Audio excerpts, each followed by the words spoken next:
Back out at the zoo. In the meantime, the latest headlines now on this Friday night about the government shutdown. Tonight, there are a lot of questions about what's going to happen to the SNAP funding during the shutdown. It is expected to lapse starting tomorrow if the shutdown continues. But just this afternoon, a federal judge ordered President Trump's administration to use a contingency fund to help pay for SNAP benefits.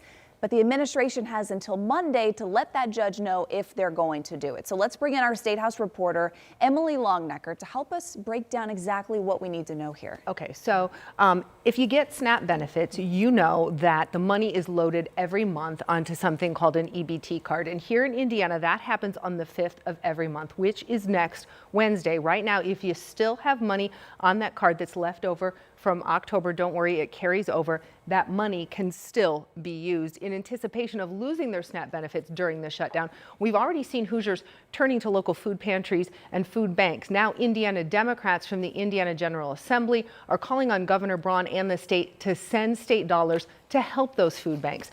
This most recent proposal comes after another one floated earlier this week by Democratic State Representative Greg Porter. He called on the state to use money from its $2.5 billion surplus to fund SNAP until the federal government reopens. But some Republican lawmakers had questions about how the money would actually get onto the cards. That's handled by the federal government. Now, these proposals for the state to step in and help come in the same week that a measure failed in Congress that would have continued funding SNAP during the shutdown. We spoke with an anti-hunger organization here in Indianapolis that's already doing work in local schools to help kids have better nutrition. A Longer Table's executive director calls what's happening now unconscionable and says it will be impossible for charitable food organizations to fill the gap once SNAP benefits disappear.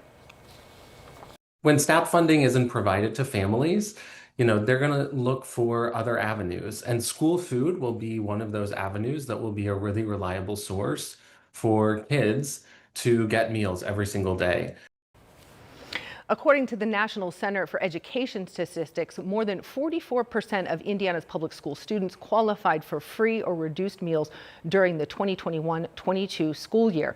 2024 data from the Indiana Youth Institute estimates that more than 500,000 children in Indiana qualify for free or reduced meals.